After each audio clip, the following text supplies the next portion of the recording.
In our last video on the life of the mother dilemma, we talked about how direct abortions are always wrong. But what about indirect abortion? An abortion that is not willed, either as a means or an end. Well, how can that happen? Consider the case of an ectopic pregnancy. In an ectopic pregnancy, the baby implants somewhere other than the uterus, usually the fallopian tube, which is about the width of my finger. The fallopian tube was obviously not designed to nurture a baby for 9 months. Eventually, as the baby grows larger, the fallopian tube will rupture. The unborn baby will lose her life support system and will die, and the mother will suffer from dangerous internal bleeding, which will lead to death. One treatment option is to remove the section of the fallopian tube which is in danger of rupturing.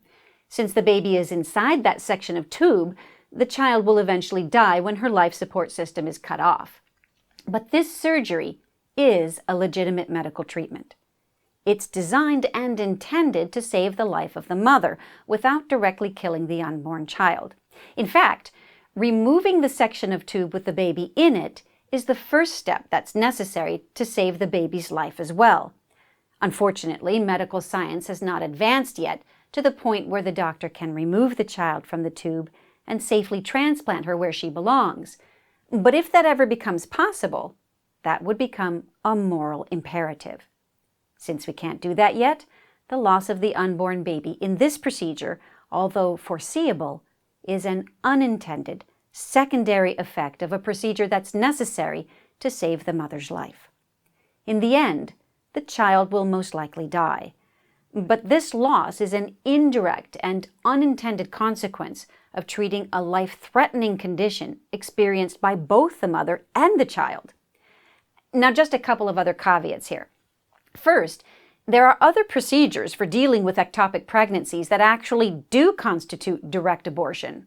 For example, when one of my own sisters had an ectopic pregnancy, her doctor was worried that if he cut out the section of the tube with the baby inside, he would cause scarring when he sewed her tubes back together, and this scarring could increase her chance of ectopic pregnancies in the future. In order to prevent that, he wanted to inject the body of the baby with a drug that would kill the child and dissolve his body, so that the doctor could flush out the baby and there would be no scarring.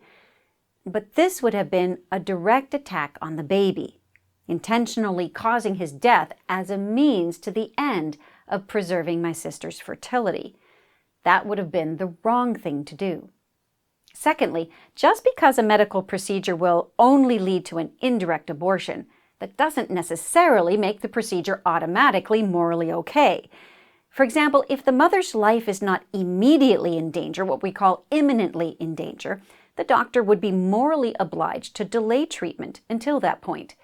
If it were possible in any given situation to get the baby to a point of viability where he could live outside the womb, then there would be a moral obligation to wait, deliver the child, and then move forward with the treatment. The underlying thing to remember here is that we are dealing with two patients. Now, some people might object that the distinction between direct abortion and indirect abortion is just a matter of semantics, wordplay. But this is not true. The intent and purpose behind a medical intervention is critical for determining its morality.